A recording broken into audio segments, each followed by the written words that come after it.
આજની ધર્મકથા. પ્રણામ. દેવલોકના આયુષ્યની વાત છે. ગઈકાલ સુધી આપણે જોયું 7મા મહાશુક્રકલ્પ સુધી 17 સાગરોપમનું ઉત્કૃષ્ટ આયુ થયું. હવે કીજે અધિક 1 કેજી 31 નવમ ગ્રૈવે કેજી 33 સત્ય પંચ વિમાનેજી સમકિત દ્રષ્ટિ ત્યાં માનેજી. હવે 7મા દેવલોક પછીથી એક સાગરોપમ વધારવાનું છે. 8 થી 18 સુધી 8મા દેવલોકની અંદરમાં 18 સાગરોપમ, 9મા દેવલોકની અંદરમાં 19 સાગરોપમ, 10મા દેવલોકમાં 20 સાગરોપમ, 11મા દેવલોકમાં 21 સાગરોપમ અને 12મા દેવલોકમાં 22 સાગરોપમનું ઉત્કૃષ્ટ આયુષ્ય હોય છે. આ 12 દેવલોક પૂરા થયા. હવે આવશે પહેલું ગ્રૈવેક. એ પહેલા ગ્રૈવેકની અંદરમાં 23 સાગરોપમ. એમ એક વધતા 9મા ગ્રૈવેકે જ્યારે જીવ જાય છે ત્યારે એનું ઉત્કૃષ્ટ આયુષ્ય 31 સાગરોપમનું થઈ શકે છે. આ સ્ટ્રક્ચર જુઓ. આપણે જે આખું સ્ટ્રક્ચર જોયું ને ગઈકાલે, એનાથી આપણને એક્ઝેક્ટ ખ્યાલ આવે કે આપણી ઉપર આપણો જે મર્ત્યલોક છે એની ઉપરની સ્થિતિ, ઉપરનું સ્ટ્રક્ચર કેવી રીતે છે. તો એ આખું આપણને સ્ટ્રક્ચર આની અંદરમાં આપણને સમજાવ્યું કે સૌથી પહેલાં શું છે. તો કે ભાઈ દેવલોકમાં કેટલા આવે છે. તો કે ભવનપતિ આવે, અસુરકુમાર દેવ આવ્યા, એની પછીથી દક્ષિણ દિશા અને આ ઉત્તર દિશા, એના બધા દેવ આવ્યા. એની પછી વ્યંતરનું આયુષ્ય આવ્યું. હવે ઉપર જુઓ તો ઉપર શું આવે છે. તો કે ગ્રહ, નક્ષત્ર, તારા. પહેલાં સૂર્ય અને ચંદ્ર આવ્યા, એ પછીથી ગ્રહ, પછી નક્ષત્ર અને પછી તારા આવ્યા. એ પછીથી સૌધર્મ દેવલોક આવ્યો. એની પછીથી બીજો, ત્રીજો, ચોથો, 5મો, 6મો, 7મો, 8મો, 9મો, 10મો, 11મો અને 12મો દેવલોક આવ્યો. આ 12મો દેવલોક પૂરો થયો એટલે પછી શું આવ્યું તો કે પહેલું ગ્રૈવેક આવ્યું. એમ કરતાં 9 ગ્રૈવેક આવ્યા. એ 9 ગ્રૈવેક પૂરા થશે એ પછીથી અનુત્તરના 5 વિમાનો આવશે, જે ઉત્કૃષ્ટ 33 સાગરોપમનું આયુષ્ય જ્યાં અનુત્તર વિમાનના દેવલોકોનું હોય. પણ આ અનુત્તર વિમાનની અંદરમાં ફક્ત સમ્યક દ્રષ્ટિ જીવ જ ઉત્પન્ન થઈ શકે. આનો અર્થ સમજો. 5 અનુત્તર જે છેલ્લા આપણે જોયા એના સિવાય 9મા ગ્રૈવેક સુધી છેક મિથ્યાત્વ હોવા છતાં જીવ જઈ શકે છે. કેટલી ગજબનાક આ સંસારની પરિસ્થિતિ આ સમજવા જેવી છે કે માણસ દેવલોકમાં ગયો, છેક આટલા બધા દેવલોક વટાવ્યા, 12 દેવલોક વટાવી દીધા અને 9મા ગ્રૈવેક સુધી જીવ પહોંચી ગયો. અને તેમ છતાં એના જીવનમાં હજી પણ સમ્યક દર્શનનું બીજ આવ્યું નથી. એનો અર્થ શું થયો કે જો આપણે ખરેખર સમ્યક દર્શન નહીં લાવીએ ને તો આ ધર્મ કરીને છેક ઉપર સુધી જઈ શકશું, સુખો મેળવી શકશું, પણ ક્યારેય મોક્ષે નહીં જઈ શકીએ.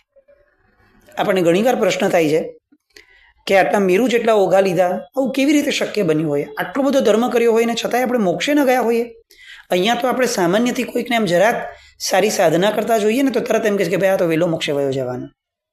અને અહીંયા પરિસ્થિતિ જુઓ કે ઓલો છેક 9મા ગ્રૈવેક સુધી જાય છે અભવ્યનો જીવ, માખીની પાંખ ન દુભાય એવું ચારિત્ર પાડે છે, અને તેમ છતાં એના આખા જીવનમાં નહીં, એના અસ્તિત્વમાં પણ ક્યાંય મોક્ષનું નામો નિશાન નથી. કેમ? કારણ કે એને મોક્ષે જવાની ઈચ્છા જ તત્વથી ક્યારેય કરી જ નથી. આપણે જીવનની અંદરમાં ઓઘે જેમ તેમ ધર્મ કરીએ છીએ. ક્યારેય આપણને એમ નથી થતું કે આ ઓઘે કરવાથી શું મળશે? બહુ તો દેવલોક મળે, મોક્ષ ન મળી શકે. મોક્ષ માટે સમ્યક દર્શન બેઝિક રિક્વાયરમેન્ટ છે. હું દીક્ષાય લઈ લઈશ તો શું? કાંઈ નહીં. મારું સમ્યક દર્શન જ જળહળતું ન હોય તો શું કરવાનું? દેવલોક મળી જશે, પણ દેવલોક માટે થોડી કંઈ ધર્મ કરવાનો છે. આ બધી ગવેષણા, આ બધી અંદરની માથાકૂટો જો જીવનમાં નહીં થાય ને તો આપણે કોઈ કાળે જીવનની અંદરમાં આ મનુષ્યપણાનો સાર લઈને પહોંચી નહીં શકશું. પૂજ્ય મુક્તિદર્શન મારા સાહેબ હતા, હમણાં જ એમની 2 દિવસ પહેલાં તિથિ ગઈ. સાહેબ સ્ટ્રેસમાં જીવતા હતા. એમના જીવનનો એક ભાગ. કેવો સ્ટ્રેસ? તો કે રાતભર ઊંઘ ન આવે. અને ખરેખર એ હદ સુધીના પોતે સ્ટ્રેસમાં હોય કે ઊંઘની દવાઓ આપતા થયા ડૉક્ટરો, તેમ છતાં ઊંઘ ના આવે. દવાઓનું પ્રમાણ વધતા ખાસ્સું વધી ગયું. હવે ડૉક્ટરને ડર લાગ્યો કે બની જ ન શકે કે કોઈ માણસને આટલું કેવું સ્ટ્રેસ હોય. ભાઈ દીક્ષા લઈ લીધી છે, પરિવાર સાથે કાંઈ નહીં, કોઈની સાથે કાંઈ નહીં, હવે સ્ટ્રેસ શેનું છે આટલું બધું કે ઊંઘની ગોળીઓ ખાવા છતાં ઊંઘ નથી આવતી. અને ત્યારે સાહેબ એક જ વસ્તુ કહેતા હતા, મને જ્યાં સુધી મારી મોક્ષની નિશ્ચિતતા નથી મળી જતી ત્યાં સુધી મને એટલી બધી તાણ લાગે છે કે હું આ સંસારમાં રહી જ નહીં શકું, હું આવા બહુભ્રમણમાં હું ભટકી જ નહીં શકું. અને એ હદ સુધીની તાણ કે ઊંઘ ઉડી જાય ઊંઘની દવા લીધા છતાં. આપણે કલ્પના પણ ન કરી શકીએ કે કોઈ માણસને ભવનો વૈરાગ્ય આવો હોઈ શકે. અને જે ક્ષણે એમને પ્રતીતિ થઈ કોઈ જ્ઞાની પુરુષે એમને કન્ફર્મેશન આપ્યું એમની અપેક્ષાએ, એ પછીથી વગર ઊંઘની ગોળીએ સાહેબ જિંદગીભર સૂતા. આ છે મોક્ષની લગ્ની. આપણે જે સહજતાથી કહી દઈએ છીએ કે મોક્ષે તો જશું જ, હું ધર્મ તો મોક્ષ માટે જ કરું છું, આવું બોલીને આપણે વિચારવું જોઈએ કે આપણી ખરેખર ગંભીરતા કેટલી છે, કે પછી આપણી વાચાળતા જ છે કે આપણા કેટલાક શબ્દો આપણે બોલતા શીખી ગયા બસ એટલે આપણને એવું લાગે કે આપણે બધું જલસાથી કરી જઈશું. મિથ્યાત્વી જીવ છે કે 9મા ગ્રહવેગ સુધી જાય છે અને તોય અધમુઆની જેમ પાછો નીચે પડે છે. આપણે લોકો આ દેવલોકના સુખની અંદરમાં જો થોડા પણ લીપાયા તો શું હાલત થશે? મરીને સીધા પૃથ્વી કાયમાં અપકાયમાં. આયુષ્ય કર્મ નિવારણની પૂજા એટલા માટે છે કે ભગવાન મને આવું સુખદાયક પણ હોય ને કદાચ ભૌતિક રીતે તો પણ મને એ નથી જોઈતું, મને મોક્ષ સિવાય કંઈ પણ ઊણું નથી ખપતું. આ ધર્મ કરવાની મારી પ્રાથમિક યોગ્યતા છે, પાત્રતા છે. એટલે સંકિત દ્રષ્ટિ નથી એવો એક પણ જીવ ક્યારેય અનુત્તર વિમાનમાં જન્મ જ ન લઈ શકે. અનુત્તરમાં જન્મેલો જીવ એકાવતારી જ હોય. એ જ્યારે ત્યાંથી જન્મ પૂરો થાય એનું 33 સાગરોપમનું ઉત્કૃષ્ટ આયુષ્ય હોય એ પૂરું થાય એ પછી સીધો જ્યાં જન્મ લે ત્યાર પછી તેને એક પણ જન્મ ન લેવાના હોય, કારણ કે એ જ ભવમાં એ મોક્ષે જાય. છેલ્લી ઘડી શિવ સાધન બાધક ટાણેજી, સુર સુખ તે દુઃખ કરી જાણોજી, કલ્યાણક રંગે ભીરાજી, શુભ વીર વચન રસલીનાજી. તે દેવો દેવલોકના સુખોને શિવ સુખ મેળવવામાં બાધક સમજીને તે સુખને પણ દુઃખ માને છે. સમકીતી દેવ કોણ છે? સમકીતી આત્મા કોણ છે કે જેને આ જગતનું શ્રેષ્ઠતમ સુખ આપો, દીર્ઘકાળ માટે આપો, તો પણ એ સુખ જેને બાધક લાગે છે પોતાના આત્મિક સુખ મેળવવામાં, એ સમકીતી છે. જેને સુખની જ લાય છે, જેને દુઃખનો દ્વેષ છે, એ કઈ રીતે સમ્યક દર્શનની નજીક પણ ફરક છે. એટલે અહીંયા આખું દેવલોકના આયુષ્યનું વર્ણન કરીને છેવટે એમ કીધું કે એ સમકેતી દેવો આટલા ઉત્કૃષ્ટ આયુષ્યને પણ બાધક ગણે છે, સુખમય હોવા છતાં એને બાધક ગણે છે. કેમ? કારણ કે એને મોક્ષે જવું છે. તેઓ દેવભવમાં પણ પ્રભુના કલ્યાણકોની ઉજવણીના રંગે ભીંજાતા રહે છે અને શ્રી શુભ એવા વીર વજીનના વચન રસમાં મગ્ન રહેતા હોય છે. આપણે મોક્ષે જવા માટે બાહ્યથી કેટલું કરી શકીએ એ તો કદાચ આપણો પુણ્યને આધીન છે કે આપણી અનુકૂળતાઓને આધીન છે, પણ ભીતરની અંદરમાં ભગવાનના તત્વચિંતનમાં રહી શકવું એ આપણા પુરુષાર્થને આધીન છે. અને આખો ને આખો માર્ગ આ તત્વચિંતનના આધાર ઉપર ઊભો છે. આત્મનિંદા 32ની અંદરમાં કુમારપાળ મહારાજા એ માંગે છે જ્યારે પ્રભુ પાસે, ત્યારે માંગે છે શું કે ભગવાન હું તારા તત્વના વિચારોની અંદરમાં આખો દિવસ ગરકાવ રહું. એવો દિવસ હોય ને તો ભગવાન મને એક જ દિવસનું આયુષ્ય આપજે, મને ચાલશે. મને મનુષ્યપણાનું પણ 100 વર્ષનું આયુષ્ય નથી જોઈતું. મને આપતો હોય તો એક દિવસનું એવું આયુષ્ય આપ કે જે આખો દિવસ હું તારા તત્વના ચિંતનની અંદરમાં ગરકાવ હોઉં. કેમ? કારણ કે સાધક આયુષ્ય તો આ જ છે, બાકી આખું આયુષ્ય મારું બાધક છે. ચંદન પૂજાની આ ભાવનાઓ એના કાવ્યની અંદરમાં પૂજ્ય વિજયજી મહારાજ સાહેબ લખે છે કે હે ભવ્ય આત્મન, જન્મ જરા મૃત્યુથી ઉદ્ભવતા ભયને દૂર કરે તેવું, સર્વ પ્રકારની સંયોગ અને વિયોગની વિપદાઓને મટાડી દેનારું અને પોતાને પાવન કરનારું એવું સુગંધી દ્રવ્યોનું પૂજન તું તારા હાથેથી પરમાત્માનું કર. આ દ્રવ્યો કેવા છે આ દ્રવ્યો પ્રભુને સમર્પિત કરતી વખતે શું ભાવના ભાવવાની છે એની આખી વાત હોય છે કે આ દ્રવ્યો મારા સંયોગ અને વિયોગની વિપદાને ટાળી દેનારા બનો અને મને પવિત્ર કરનારા બનો. આ ચંદન પૂજાનો આશય છે. આત્માને સહજ રૂપે લાગેલા કર્મના કલંકોનો વિનાશ કરનાર નિર્મળ ભાવનારૂપી સુવાસિત ચંદન વડે અનુપમ એવા ગુણોને આપનાર અને સહજ સિદ્ધ એવા પરમાત્માની હું પૂજના કરું છું. સીના દ્વારા, ચંદન વિલેપન દ્વારા. અને છેલ્લે મંત્રમાં ઓમ રીમ શ્રીમ પરમ પુરુષાય પરમેશ્વરાય જન્મજરા મૃત્યુ નિવારણાય સુર આયુર નિગડ ભંજનાય શ્રીમતે વીર જિનેન્દ્રાય ચંદનમ યજામહે સ્વાહા. દેવના આયુષ્યની બેડીને ભાંગી નાખનારા એવા ચંદન પૂજાના મહાત્મ્યને હું સ્વીકારું છું અને પ્રભુના ચરણે સમર્પિત કરું છું. કેવી ગજબ વાતો છે. જળ પૂજાની અંદરમાં દેવલોકનું આયુષ્ય કેમ બંધાય એ કીધું, અને ચંદન પૂજાની અંદરમાં આખું દેવલોકનો આપણા જેવાઓના મોઢામાં પાણી આવી જાય, મોઢામાંથી લાળ ઝરે એવડું દેવલોકના સુખનું આટલું મોટું આયુષ્યનું વર્ણન કરીને છેવટે એમ કીધું કે ભગવાનના ચંદન પૂજા કેમ કરું છું, તો કે આવા પણ સુખ એ મારી માટે બેડી સમાન છે. એ બેડીને તોડવા માટે હું આ ચંદન પૂજા કરું છું. ગજબનાક વાતો છે. એની પછીથી પુષ્પ પૂજાની ઢાળ વીર વિજયજી મારા સાહેબ શરૂ કરે છે. ત્રીજી કુસુમની પૂજના પૂજે નિતજી નરાય, પંડિત સંગ કરે સદા શાસ્ત્ર ભણે ધરે ન્યાય. ત્રીજી પુષ્પની પૂજા છે. આ પુષ્પની પૂજા કેમ કરવાની છે, તો કે આત્મા નિત્ય જીન પ્રભુની પુષ્પ પૂજા કરવા માટે તત્પર છે. કેમ? કારણ કે એને આ પૂજા દ્વારા શું પામવું છે, તો કે પંડિત જનનો સંગ, શાસ્ત્રની ભણવાની વૃત્તિ અને ન્યાયયુક્ત જીવન. પુષ્પ પૂજાના 3 આશય આપ્યા અહીંયા આ ઢાળની અંદરમાં કે પ્રભુ સુમન આપવા દ્વારા, સુમન અર્પણ કરવા દ્વારા હું તારી પાસે 3 વસ્તુ માંગુ છું. કઈ 3 વસ્તુ? તો કે મને હંમેશા જીવનની અંદરમાં પંડિત જનનો સંગ આપજે. મારું જીવન મૂર્ખા ભેગું હોય ને તો મને એવું જીવન નથી જોઈતું. એ દુર્ગંધમય જીવન છે કે જે મૂર્ખાઓ ભેગું છે. ખરેખર જીવન સુગંધમય તો જ છે કે જ્યારે મારી આજુબાજુમાં, મારી આસપાસમાં, મારા સંઘની અંદરમાં એવા જ વ્યક્તિઓ મને મળે કે જે ખરેખર જે પંડિત છે.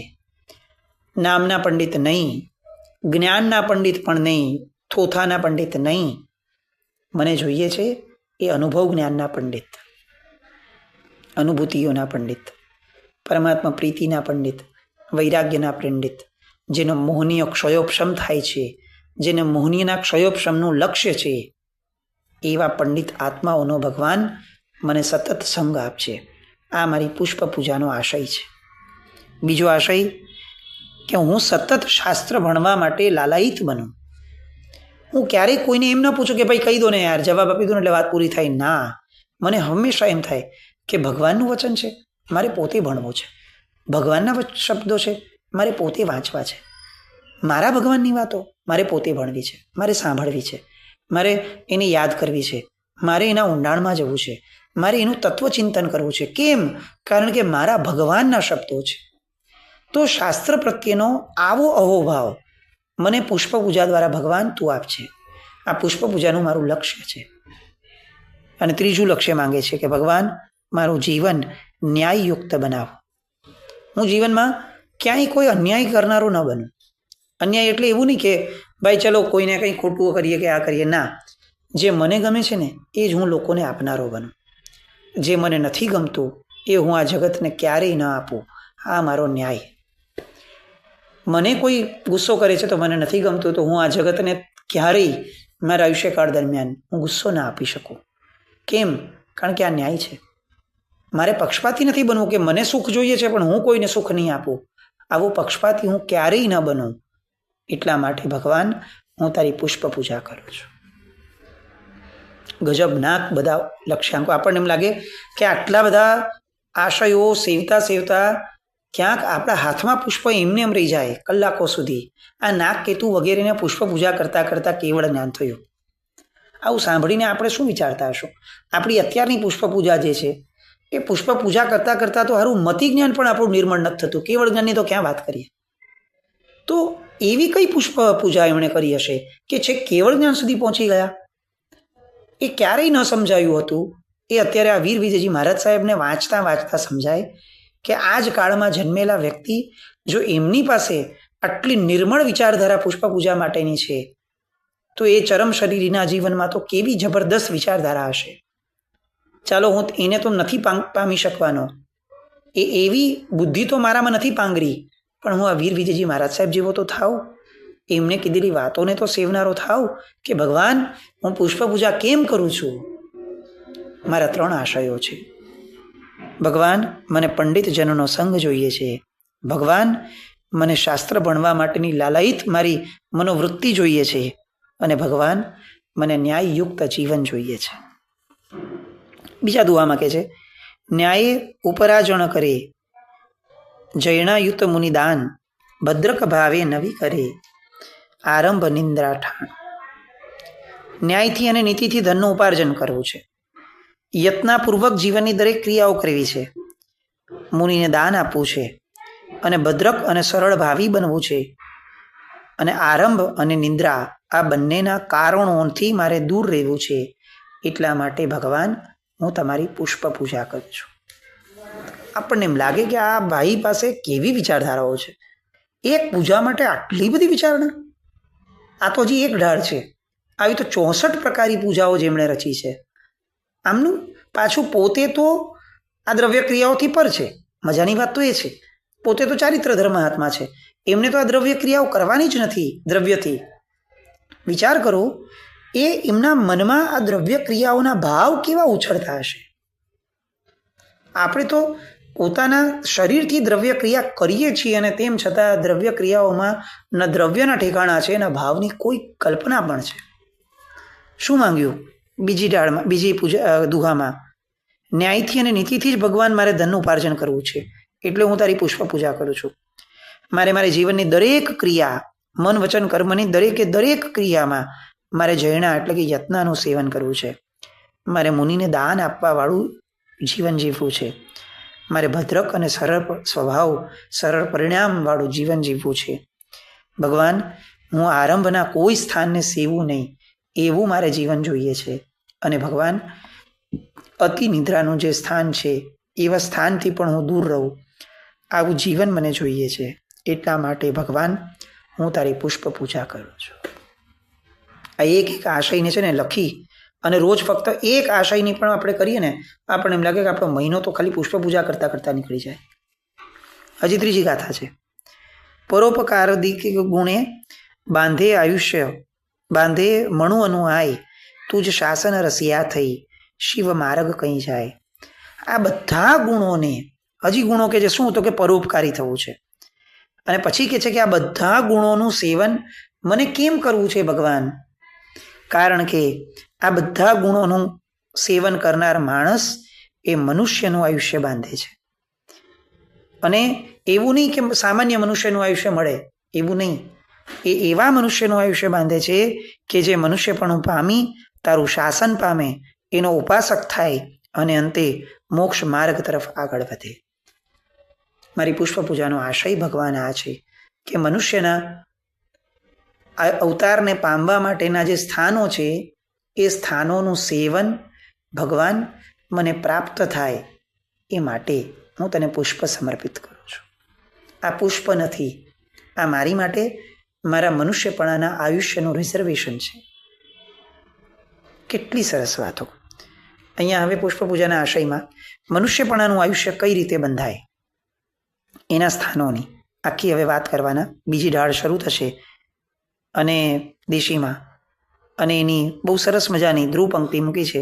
કુસુમની પૂજા કર્મ નસાવે નાગ કેતુ પરે ભાવે રે સુણજો જગ સ્વામી આયુ નિકાચિત છે પણ તહવી કર્મનો જોર હટાવે રે સુણજો જગ સ્વામી. કેટલી સરસ વાત. સુણજો જગ સ્વામી, હે જગતના સ્વામી સાંભળો. હવે હું મારું ગાયન શરૂ કરું છું, મારા ભાવ વ્યક્ત કરું છું, તમે સાંભળો. ક્યારે આપણને આવો ભાવ આવે? હું સ્તવન ગાઉં તો હું કેમ ગાઉં? હું સામાન્યપણે ભગવાન આ જગતની અંદરમાં વ્યવહાર કરું છું ને તો હું બોલું પણ ત્યારે જ છું કે જ્યારે મને કોઈ સાંભળવા વાળું હોય. તો હું જિનાલયમાં આવી અને આ ગાઉં છું તો કોની માટે ગાઉં ભગવાન? એટલે પહેલી શરત મૂકું છું કે સુણજો જગ સ્વામી, એ જગતના સ્વામી તમે મને સાંભળજો, તો જ મારું બોલેલું સાર્થક થશે. અને હવે હું મારી રાવ, મારી ઈચ્છા એ હવે હું ભગવાન તમારી આગળ વ્યક્ત કરું છું. એ જગતના સ્વામી, હવે જે બોલવું એ સાંભળો કે નાગ કેતુની જેમ ભાવથી જે તમારી પુષ્પ વડે પૂજા કરે છે એના કર્મો એ પૂજાના પ્રભાવે નાશ પામે છે. આમ તો આયુષ્ય કર્મ નિકાચિત કર્મ છે, બાંધ્યું હોય તો અવશ્ય ભોગવવું જ પડે, પણ તેમ છતાં પુષ્પ પૂજાથી એના કર્મોનું જોર અવશ્ય ઓછું થાય છે એવી મારી દ્રઢ શ્રદ્ધા છે. એટલે હું પુષ્પ દ્વારા તમારી પૂજા કરું છું. અને આગળ શ્રેણિક વગેરે નહીં, આખી વાતો એ બધાના આયુષ્ય, એ બધાના જીવનની વાતો જે આપણે જોઈ છે આપણી કથાનકોની ધારામાં, પણ આખી મજાની આ પુષ્પ પૂજાની ઢાળની વાતો, એ વાતોની સુગંધીદાર આ આખી આપણી સત્સંગની ધારા, એને આવતીકાલે કન્ટિન્યુ કરવા માટે ફરીથી મળશું.